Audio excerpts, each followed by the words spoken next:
Assalamualaikum warahmatullahi wabarakatuh. Perkenalkan, nama saya Siti Khairuna Salwa Lubis. Di sini saya akan menjelaskan mengenai sejarah dari Miracle Question. Nah, jadi Milton Erickson adalah seorang psikiater dan hipnoterapis ternama yang meninggal pada tahun 1980. Erickson menulis sedikit tentang karyanya, namun telah menginspirasi bagi banyak terapis dan pendekatan dalam konseling, yaitu Ericksonian, hipnoterapi, dan juga neurolinguistic programming, dan banyak pendekatan dan dari terapi keluarga mengambil pemikiran dari Erickson yang selalu mengaku tidak memiliki teori. Kemudian saya akan menjelaskan mengenai pengertian dari Miracle Question. Nah, jadi konseling adalah bantuan yang diberikan oleh seorang pembimbing kepada seseorang konseli untuk mengatasi problemnya dengan jalan wawancara, dengan maksud agar klien atau sekelompok klien tersebut mengerti lebih jelas tentang problemnya sendiri dan memecahkan problemnya sendiri sesuai dengan kemampuannya dengan mempelajari saran-sarannya yang diterima dari konselor. Saya akan menjelaskan mengenai tujuan.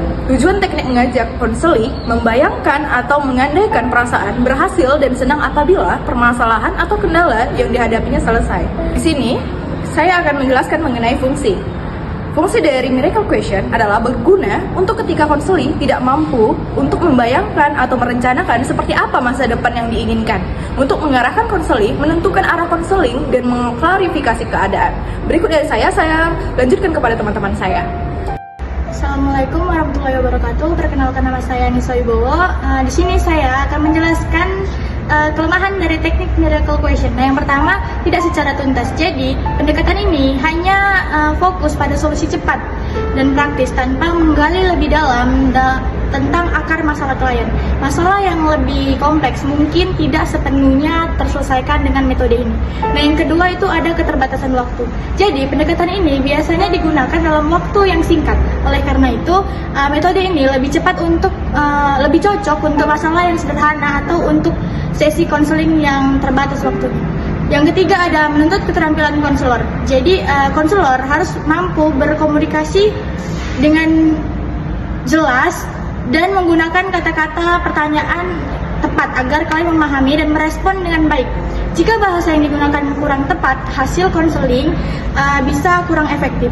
Yang terakhir ada menggunakan teknik keterampilan berpikir. Jadi, pendekatan ini memerlukan konselor yang memiliki keterampilan berpikir kritis dan kreatif. Konselor harus bisa merancang pertanyaan dan strategis yang membantu klien membayangkan solusi atau perubahan yang mereka inginkan.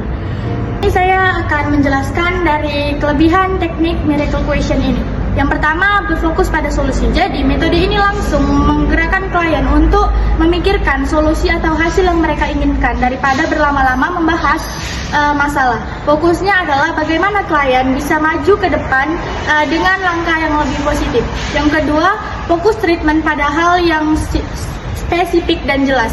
Jadi, pendekatan ini membuat klien untuk menentukan apa yang ingin dicapai dengan cara yang konkret dan spesifik sehingga tujuan menjadi lebih mudah dipahami dan dijalankan. Yang ketiga adalah penggunaan waktu yang efektif berorientasi pada waktu sekarang. Jadi sesi konseling dengan metode ini cenderung singkat karena langsung fokus pada tujuan dan solusi sehingga lebih hemat waktu baik bagi konselor maupun klien. Yang terakhir ada bersifat fleksibel dan praktis.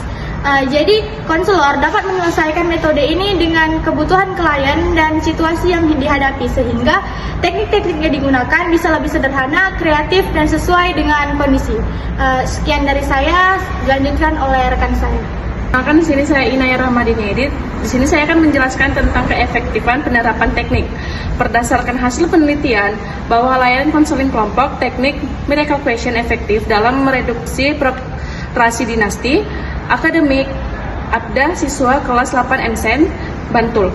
Peneliti mendapatkan 8 orang siswa yang memiliki permasalahan progres dinasti akademik tinggi memiliki kategori tinggi. Assalamualaikum warahmatullahi wabarakatuh. Perkenalkan, saya Deskartika Dewi sebagai konselor yang akan melakukan sesi konseling. Berikut videonya. Halo Kak. Gimana kabar Abang hari ini? Alhamdulillah sehat. Alhamdulillah sehat ya Bang ya. Oke Bang Akbar, boleh saya tahu nama Abang yang lebih lengkapnya? Nama saya Akbar Payana Kak. Oke Bang Akbar Payana, terima kasih telah memperkenalkan diri. Saya Deskartika Dewi sebagai konselor Abang pada hari ini, di mana kita akan melaksanakan sesi konseling yang dapat menyelesaikan permasalahan yang sedang Abang alami. Baik Bang Akbar,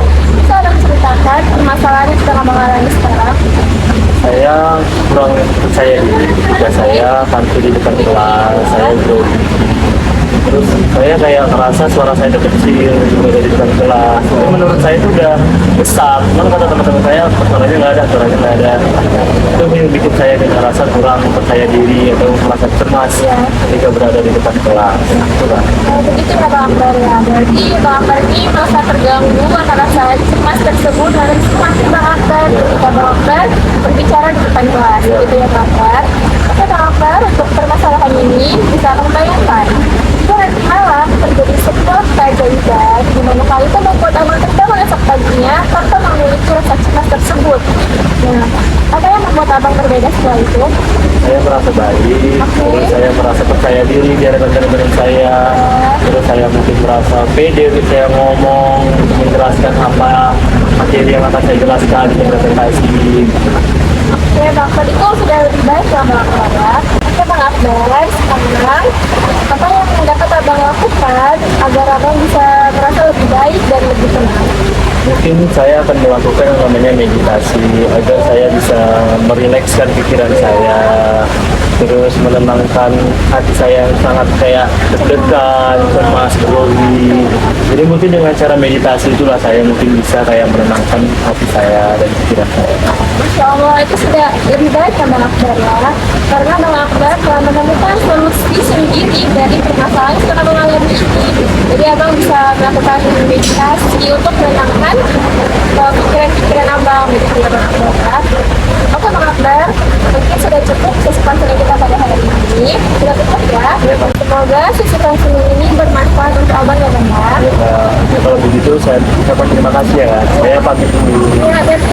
Baik, di sini saya akan membaca kesimpulan. Dalam penerapan SRBT terdapat beberapa teknik yang dapat digunakan oleh konselor untuk membantu konseli dalam pemecahan masalah. Ada beberapa teknik miracle question, yaitu pertanyaan keajaiban. Teknik miracle question adalah teknik yang dapat digunakan konselor untuk membantu konseli dalam menemukan tujuan konseling dengan cara memberikan pertanyaan yang berfokus pada masa depan sehingga konseli dapat berimajinasi terkait dengan solusi yang diinginkan.